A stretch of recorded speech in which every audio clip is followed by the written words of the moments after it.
pitch. Bernadette is the founder and CEO of two aspiring Atlanta, Georgia-based companies, the Bose Group, business management consulting practice, and Ball of Fire Inc., a media, communications, and publishing firm. Both companies are focused on the health, wealth, and prosperity of individuals and organizations. An Atlanta, Georgia resident for 16 years, Bernadette is an avid cyclist, runner, and dog park visitor. We will often see her with her four-legged best friend, Charlotte. Bernadette Bose.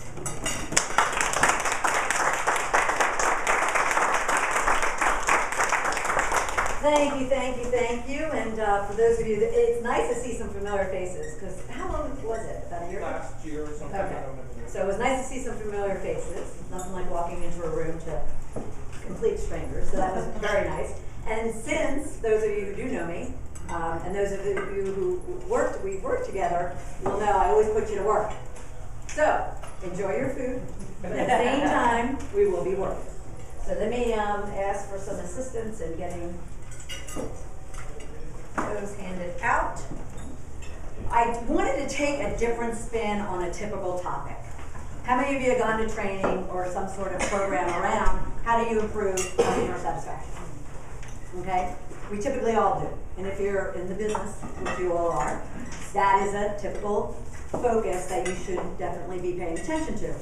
However, we tend to talk about it in the way of revenue. How do we improve revenues? How do we improve, smiling at the customer?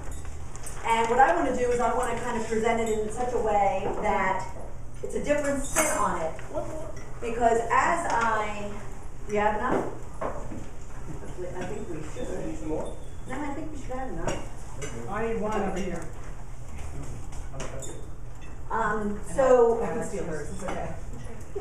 So what I've learned over the past few years, I have a very extensive background in coaching and consulting for 25 years in corporate and the last 3 years on my own. What has been interesting to me, and looking at my clients, but more so even looking at myself, as I started to write this book, Shedding the Corporate Bitch, it is a book about me. It's a book about how I kind of went about climbing the corporate ladder for 25 years. And it was only until I left that environment that I actually literally go through a transformation to where right there in the middle of the parking lot of the company, after they've handed me a pink slip after 12 years, and I was a global vice president, and I was very good at what I did, and I made them a lot of money. And here I was, being let go. Not unlike anybody else. A lot of people have been experiencing that over the last few years. But what was interesting for me is that morning when they told me I was losing my job, I literally said to the gentleman that was my boss, that was telling me, I said, Dave, don't worry about it. And I packed up my bags, went to my office, packed up my belongings, and I left. And I'm sitting there in the parking lot going, why am I so happy that I just lost a really good job with a really nice paycheck and international travel and all these wonderful things? And I tell you this because not all firings are bad things. And you all know that change may be hard, but there always seems to be a better other side of the street. The greener. It is always brighter somewhere else. So I found myself standing in the middle of this parking lot saying, I am never doing that again to myself, giggling to myself, and the next thing you know, this weight of 25 years of a lot of angst and attitude and ego and greed and power and position just shed it away. The only way I've ever been able to explain it to people is, how many of you, we've all watched Wizard of Oz, right? And the witch, at the end, getting water thrown on her, I'm melting. Well, that was me, in the middle of this parking lot. Driving away, actually laughing. Now, I spent the next couple of years building a business of my own. I have a consultancy business as well as a media publishing business. But I was first building that, and yet I really still never focused on what caused me to be so happy about losing this great job. So I decided that I needed to kind of go inward. Now, how many of you have ever been in corporate? Okay, a good amount of people. All right. How how often while you were in corporate did you ever really have time, or were you kind of advocated to go inward and really kind of think about who you were, as opposed to simply really mastering your skills and the talents that you bring to that company? You don't get that much. Organization development in corporate is, what skill are you really good at, what talent do you have, and go take classes and go sit in seminars and programs. They don't really advocate really focusing on who you are. So I decided, well, here I have this opportunity to really focus on who I am. Because I figured if I knew me really well, that I'm going to be able to master my clients really well. So I started going inward. Never imagining that fact that I'd actually have this realization one day that I was this really nasty person for a really long time. And I was so devastated, I thought, oh my God. I was literally like breathless. I was like, oh my God. Because I'm a good Christian woman and was raised with 12 children and middle class, church every Sunday. And here I was just like, oh my gosh. But it was true. It was absolutely true. So what do you do? How do you apologize to 25 years of roadkill, as I call it, that you leave behind you? Well, you write a book. And you actually put out to the world that you were this nasty witch of a woman. And yet what happened through that process, through that writing process, was I learned so much about the fact that as successful as I was, as skilled and talented as I was still insecure, intimidated, had that junk in your head. You know, those voices that talk to you going, oh, you're not good enough, you're not skinny enough, you're not pretty enough, you never break the glass ceiling, right? And I realized over the past few years that until I really kind of mastered how to keep those voices silenced, not that it happens, trust me, I still have my days, but then I was really able to kind of go out to the world and help clients, help my friends, help peers, help young people kind of master whatever it is that they want to accomplish in life. So our discussion today about how can you improve your customers' satisfaction with you and their experience with you is going to take a different angle than what you traditionally hear about, oh, well, just make sure that every person in your company smiles, and when they answer the phone, they do this, and when you go out to meet with them, you do that. We're going to talk a little bit about that, but a lot of it we're also going to talk about is until you show up and the best person that you could be, will you really master customer satisfaction? Because what I have found especially, I've been coaching and consulting with CEOs at Walmart, Target, Office Depot, you name the retailer, for 25 years. I was in with their senior leadership team. And had I been so aware of this mindset being so powerful, I could write a lot of books about the little voices and the little, what I call the little itches in people's heads. Because that's what that word really means to me. Is it's not a person, it's not a kind of projecting onto somebody else, it's really what goes on in our own head and heart that stops us from being able to accomplish our dreams. So let me give you, for instance, and then we'll dive into the 6 tips I provided you. I've upped it from 5. Is every one of us are business owners, correct? Yes. So how many salespeople do we have in the room? Okay, well, right, everybody should have their hand up. How many of you really like to sell? Oh, good number. Very impressed. I normally get like 25-30% of the room. And at the same time, what I will find out when I start talking to them is it's not that they're not skilled enough and they don't have the training, or there's tons of courses out there of how to sell, but something in their head is stopping them from being able to sell. It has nothing to do with whether or not they can go up to somebody and go, hi, how are you? What's the business problem you're having? Because I got a great solution for you. Now, who would believe I don't like to sell? I don't think I'm good at selling. And yet, I can't tell you, since I was like 10, people are like, you should be a saleswoman. And I never have been, until I used to have my own business, until I had to go out. But then I spent a lot of time over the last few years mastering myself inside, not my skills, my talents. I know how to sell. I know the process. I know the steps that you need to take. I know the questions you need to ask. All that's great. But having to pick up the phone and call you for an appointment and you say no to me, that wasn't happening. That wasn't happening. How many of you experience it? Come on. Who likes rejection? No. So, get over that part, and that's a head game. It's not a skill game, it's not a talent game. It's not even a heart game. It's a head game. Get over that, and you'd be amazed at how you can impact your businesses. And I've worked with a lot of businesses. I left corporate, started my own first business as a coach consultant, worked with small businesses, pretty much up to like the $15 million arena. And I've seen the gamut. I've seen the gamut. And I've seen the ones that are willing to face the fact that it's not just skill, talent, that it is in the head. And then some that just want to face it from a skill and talent perspective. And I can show you who's most experienced or who's most successful. And I deem success differently than I did a few years ago. A few years ago it was the house in Buckhead, it was the car, it was the bank account, and now I have a different definition for success. Their definition of success, which I try to understand immediately, they would be able to mirror that success if they just get out of their head.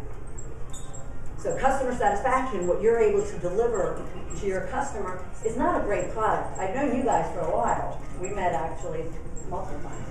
You know, it's not the fact that she doesn't do great work, and she and her sister do great delivery. Randy too. I mean, it's not that you guys don't have good products and services. It could be sometimes the fact that whether or not we are showing up to our customers and our employees and then our vendors and our partners and everyone else as effectively as we can. Does that make sense so far? Okay. So let's touch on what are the most effective 6 things that I have found in all of my working that could impact you today.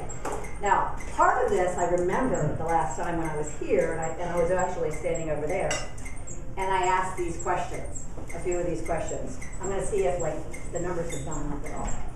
Okay, so how many of you, this wasn't one of those questions, how many of you actually do spend time each and every day focused on you? Not your family, not your children, not your community, but you. How many? Okay, so that's probably only maybe not quite a half. All right, now are the other ones just being stubborn, you don't want to answer? Well, what do you mean by that? Yeah. Well, you know what, I'm glad you asked that because I've been asked that before. What I mean by that is, individually, outside your business, outside your wife, husband, partner, outside your kids, you have goals and dreams of your own. Things that you want to do. The bucket list. That is just you. Now, it might include other people. Don't get me wrong. It might include other people. But should no one else show up, it's you. There are things that you want to do for you. And it doesn't matter if you can't. It doesn't matter if you don't have enough money. It doesn't matter if you don't have this and you don't have that.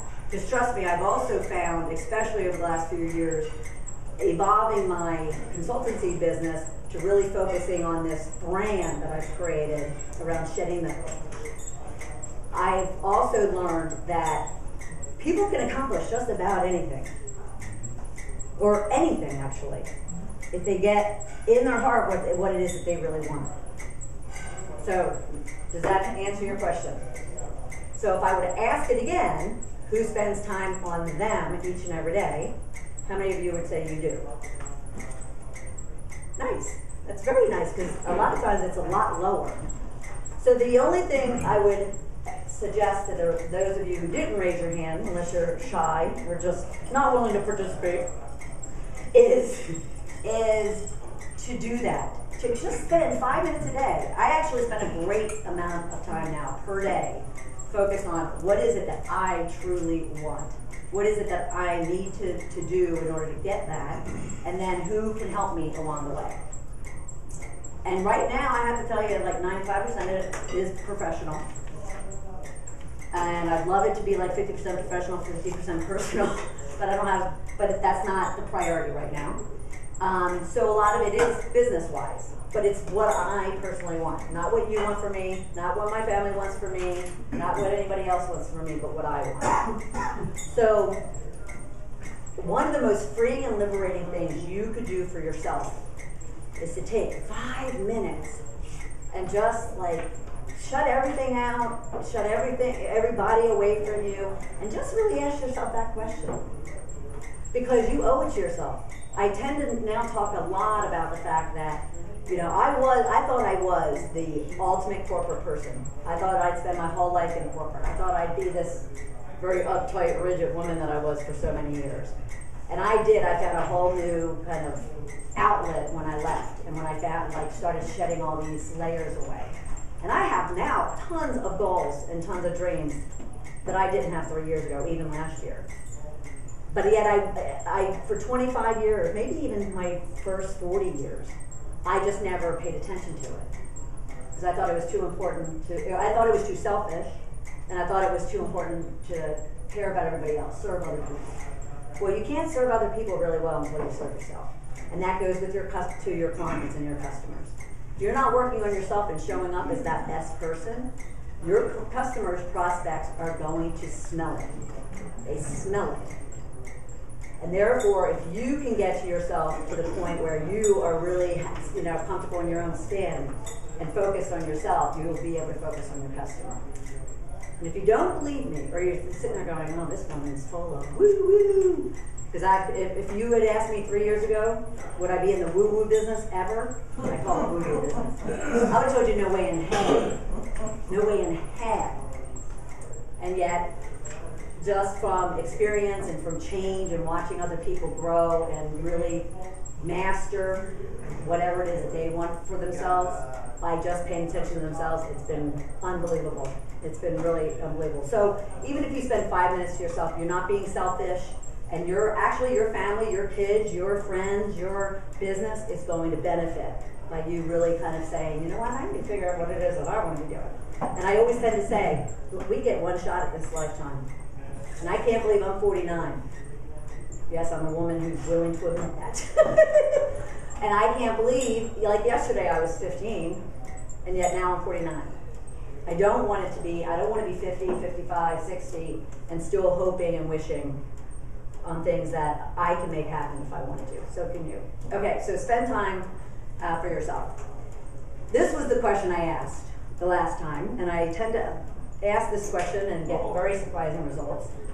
How many of you really have written down, or let's not say written down, how many of you have goals and objectives for your business? Okay, and how about your life, relationships, your spirituality, your family? Okay, but we'll throw this on family just to get out of the woo-woo stuff so I don't totally lose you. But for your business, how many of you have those goals? Are they for a year? No? For what? 5 years, then broken down to a year? And then you take that year to what? Monthly? And monthly to? It comes down to daily. Okay. And do all of you, or those of you who raise your hand? Okay. How many of you actually write them down? Not just have them in your head, but actually write them down. Okay. And then how many of you act on those goals that are written down? Yeah, it tends to go like this. And it's one of those things where I tell, clients and friends and anybody that asks, it's like, hope is not a strategy. We've all heard that, right? At the same time, that saying comes true when all we do is keep it in our head. Because you can't act on what's in your head. Because you got a lot of other junk in your head. good stuff and kind of stressful stuff, especially nowadays, right? So not only that, but nothing is more freeing than putting it on a piece of paper and saying, oh yeah, that's what I'm trying to do this year. Now, some people don't do that. Why? Anybody have an answer why? They don't want to be held accountable by themselves. Exactly. They don't want to be held accountable. What if I don't make it? What if I, what if I fail getting it? What if I don't know how? Huh? Set a new goal. Well, and not only that, but what if you did? Woo-hoo. And yet a lot of people suffer from fear of success as much as they do fear of failure. Or in my case, for years, I'm still single, never been married, fear of rejection. I'm working on it. Yeah. See, people wonder where I come up with that term woo-woo, and that's how I came up with it a long time ago. Anyway, so let me give you an example. Now, other people will tell me, and I love it when clients actually tell me, that, oh, it's too much time. It takes too much time. I don't even know how to do it. Now, if you don't know how to do it, that's a beautiful thing. It's actually a beautiful thing. Because at least that means that all you need to do is learn it and maybe you're willing to do it. So if you don't understand what I mean when it says, defining your goals and writing them down and blah, blah, blah, feel free to email me or give me your business card before the end of this thing and I will send you documents and templates. Raymond's used them. And I will send you anything that you want. No obligation, no nothing. Just send me an email or give me your business card and I will send you templates and worksheets that you can use to set your goals. Because I'll tell you what, I can come back here, I'll come back here a year from now, maybe. We'll see at the end of this. And, and you will tell me, like someone did in this room earlier, that one thing changed their world. Just by getting out of your head what it is you want, admitting to it, and like she said, be willing to take accountability to it. And it's not hard to do. It's not, I do this, it's just a natural thing for me, but I've been doing it since I was 10. This is really what mine kind of looks like. I have the year, and then I break it down to the month. And then I have this weekly goal. I lay out my weekly goals. So I have, I need to create a couple of products. I have certain revenue I want to hit. I have a certain number of media placements I want to accomplish by the weekend. And then I just start making my priority list as to what it's going to take to get me there. So on Monday, I had a great Monday. Man, I was kicking butt yesterday. And then nothing's better than scratching stuff out. Oh, how good is that? Just to know that you've gotten something done. And yet there's days, maybe today might be one of them, there's days that I'm not going to get a lot done. And that's kind of depressing because then I have, the list just continues growing.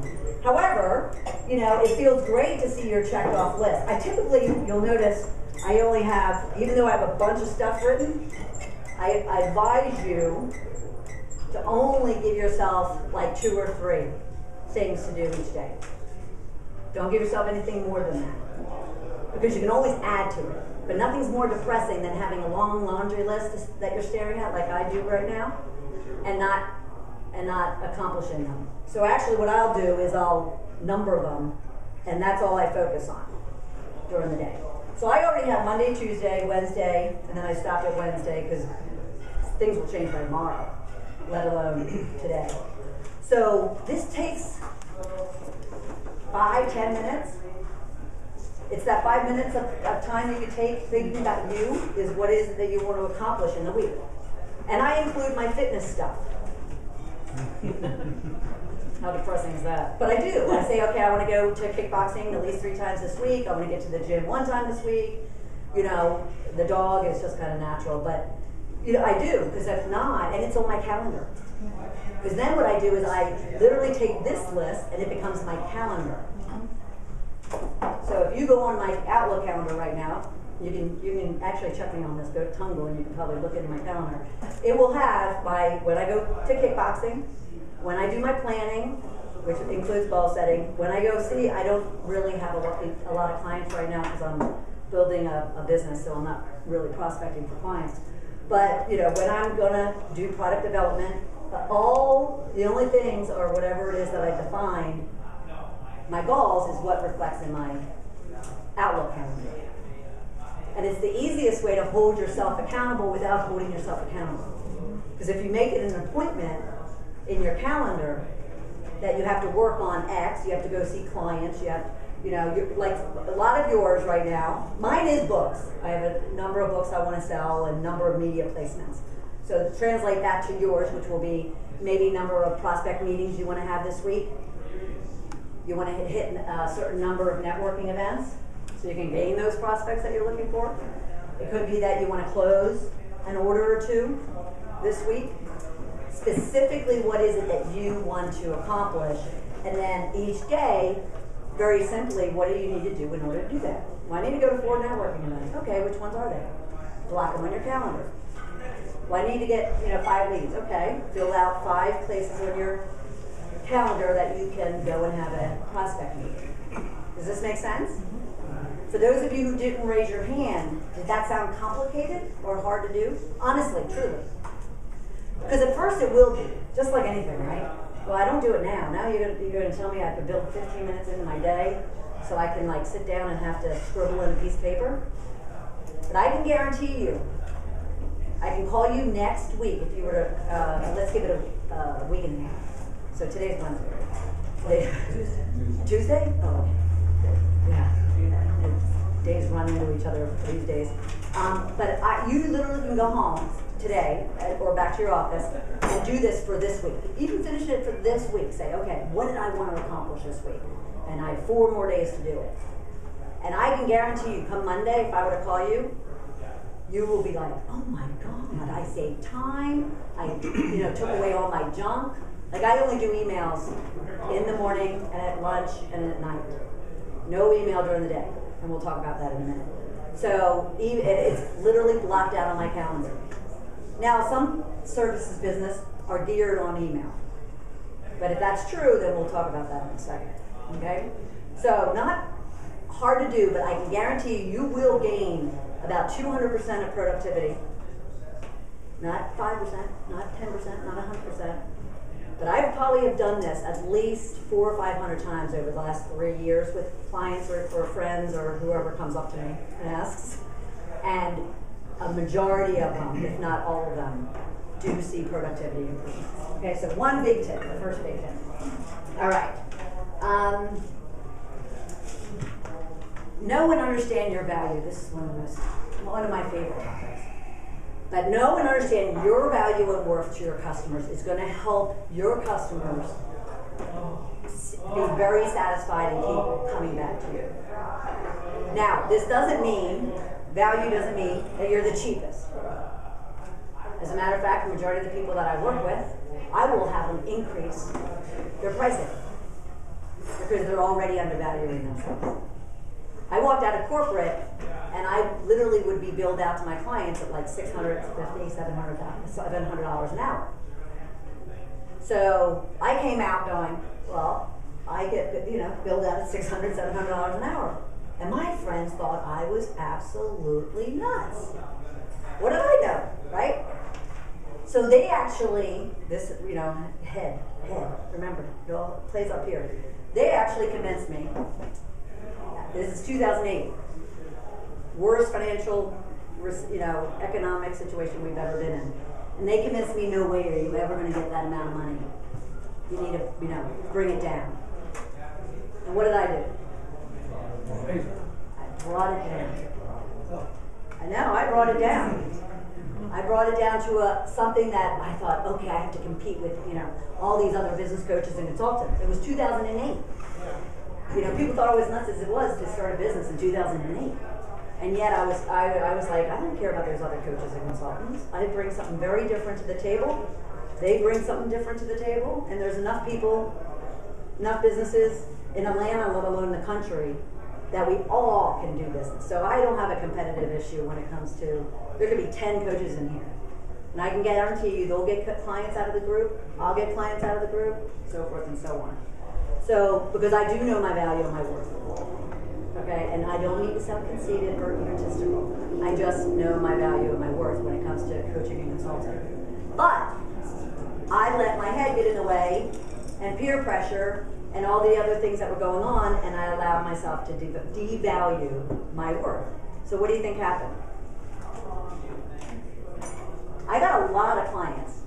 I did. I got a lot of, even considering the economic situation and coaches weren't really picking up a lot of business because all the small business owners said, well, I did. I got a nice portfolio of good clients. At the same time, I had to work my tail off for that money. And what I mean by that is they weren't necessarily, you get what you pay for, right? Yeah. So you get what you pay for. So they'll either work you harder and drive down your margins, or you'll drive them down yourself. And until I kind of said, you know what, I am getting really great results for all these clients. And just like when I was in corporate, I made Walmart and Target and Office Depot millions upon millions, actually tens and hundreds of millions. I was in data warehousing, it's a long story, but I wasn't necessarily selling them stuff, but I was improving their processes and procedures and automating them in such a way that they got productivity and profit. So that's what I was doing for my clients. And here I'm, this corporate experience taking it to the small business, and I'm devaluing myself. So this is the way I told myself what I wanted to do, and then I would recommend for you too. So that yearly, Don has a 5-year plan. Beautiful. Sweet. Minimum I would even ever suggest is 3. The 5 is perfect. That's what most of the investors and financial planners and whatever would say 5. I'm happy with 3 because I just can't get overwhelmed. It's like a diet. It's like I do 30-day diets, not 6 months or a year, because I'll give up before the end of the second month. So what I'll tell my clients is, okay, so what do you want to do for this year? So they say, I want a revenue of $100,000. And hopefully that's based on history. It's not a pipe dream. So they want to do $100,000. I say, okay, so $100,000, your average price of either your product or your service is X. So what does that mean in regards to how much your hourly worth is? I have them break it down to an hour. So what that means, again, if you think about it, those of you in corporate, you had a salary, an hourly salary. So you basically take that $100,000. There's roughly 2,048 hours that you would work in a year. Now, I take out vacations and stuff. I know you guys all work them. We all do. But I take them out. And that will give you your hourly worth. So roughly $200 an hour if you want to make $100,000 a year. Okay? So what that means is, that's either high or low, right? So I kind of said, okay, do I really want to go out at $200 an hour, or do I want to go out higher than that? Personally for me. For my clients, I'll say, okay, are you comfortable with that? And they'll be like, yep, because that's the target I want to hit. Now, this is where they get uncomfortable. Then I say, okay, then the first thing you need to do is stop doing anything that isn't worth $200 an hour. I heard somebody chuckle over here.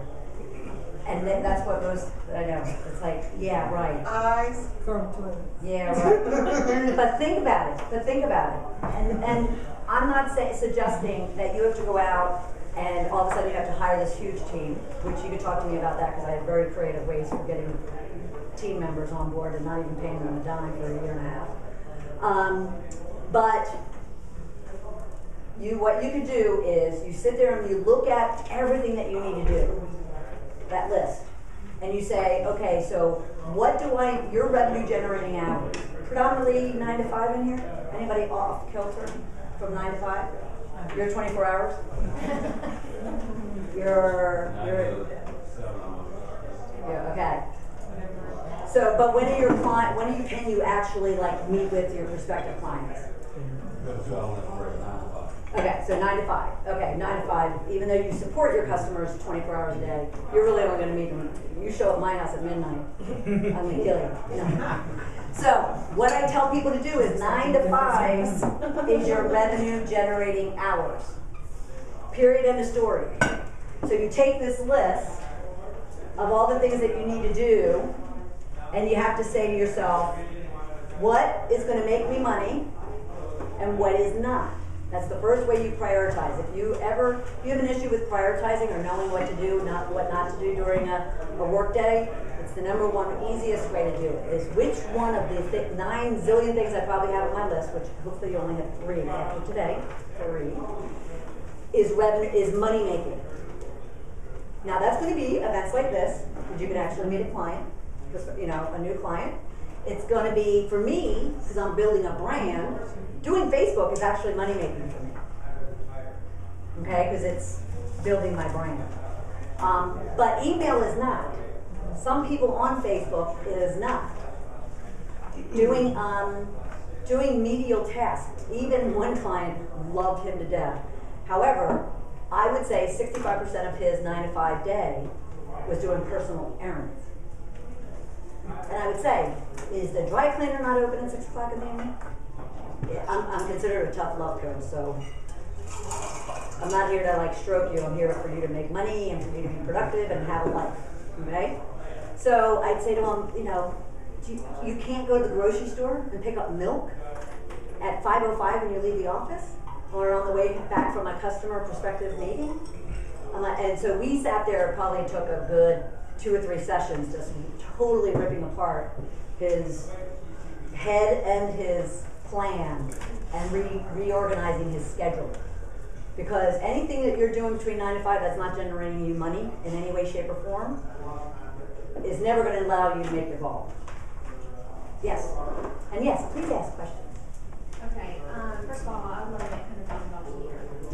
But I get stuck doing things that are not $200 an hour. And it's one of those things that I can't let that business go, even though I know back when I was doing much better, 10 years ago I was making a lot more. But what do I do to get rid of that stuff that really doesn't make me? Well, what you need to do is, and what I would advise you to do is write it all out, okay, and get a good look at it, okay? And then you just need to ask yourselves the question. It's almost like the friends I had 2 years ago, 3 years ago, when I was, before I started my businesses, is very different than now. I have fired a good many friends out of my life because they were just draining on me. That was not easy, right? And I went through the same process. And I do that process every day and every week when I look at what I need to be doing. And so you write out everything that you're doing. And that's what I had Bruce do. I had Bruce just write out everything that he does in a given week. And he brought me this legal pad that was just pages of stuff. I said, this is not going to be fun for either one of us. And I made sure he knew that. This is not going to be fun, and you're not going to be happy with me, but we're going to do it. And what we did was we looked at all of it and kind of said, okay, what is absolute? What is going to go toward my goals? Okay? And then I hear this, not that I'm saying you're doing it, you do this, but then I'll hear this, well, but my wife, or but this, or but that. I mean, so you have to think about, remember the head that we're going to work on? Get rid of the buts. It doesn't have to be it can't be a but. If you really, the accountability piece, the piece that people have the most discomfort of, is the fact that they like to let themselves off the hook. Well, how important is your dreams to you and your goals to you and your family and everyone else? If you're going to keep letting yourself off the hook, they're not that important. I call those butt goals. Butt goals. And I have this goal, but I want to have this plan, but right. Or butt goals. And if you really look at the butts, they're really nothing. Okay, but to finish answering your question. So you make this whole list out, and against the goals that you've defined for yourself, your business, your everything, right? I have been procrastinating on losing the weight forever. It's like I used to go to the gym 6 days a week for 40 some odd years. And about 2 years ago, when I started the second business, it just fell off the cliff. My butts came everywhere. And it came here. But it was everywhere. And so, but what I had to do, instead, what I had to do is I made a list of, are these things really important to me? Are these goals truly, truly important to me, or am I just kind of, playing around? And I determined that losing this is playing around. So I've had to do some head game on that. But to your question, that's what you have to do. You have to look at it and go, are these things good for me? Are they healthy for me? Are they going to help me with my business? Are they going to get me where I want to go? And I don't know what the details are, and we can talk offline if you'd like, but then you need to find a way to get out of it. You got to fire them. The way I look at things is you either fire it, you delegate it, you hire it, or you do it yourself. But I can tell you, you're the CEOs of your company. Okay? Anyone not the CEO of your company? Okay, what are you? What's your role? Manager. Pardon me? Manager. Okay, well, but still, I mean, it's huge contribution to the business, correct? So you need to kind of recognize that and kind of get like, hey, you know, without being like me, old me, but you do. You just have to take kind of the empowerment. You got to stand, you know, firm and find a way to get rid of those things that are holding you back. And I'd be more than happy to spend some time with you and just give me a call or afterwards or whatever. And if any of you have a question in regards, seriously, I will send you whatever you want. And if you choose to, I didn't even plan this, but if you choose to and you want 20 minutes, 15 minutes with me on the phone, feel free to do so. And please, I'll apologize right now if I say, okay, it needs to be in a week or so. But please feel free to do that. No obligations. Like I said, I don't like to sell. But no obligations. Yes. So what if those things that are taking you, you know, it's the 20% of your people that you're spending 80% of your time. What if it's those people that are paying your bills, and you can't just fire them?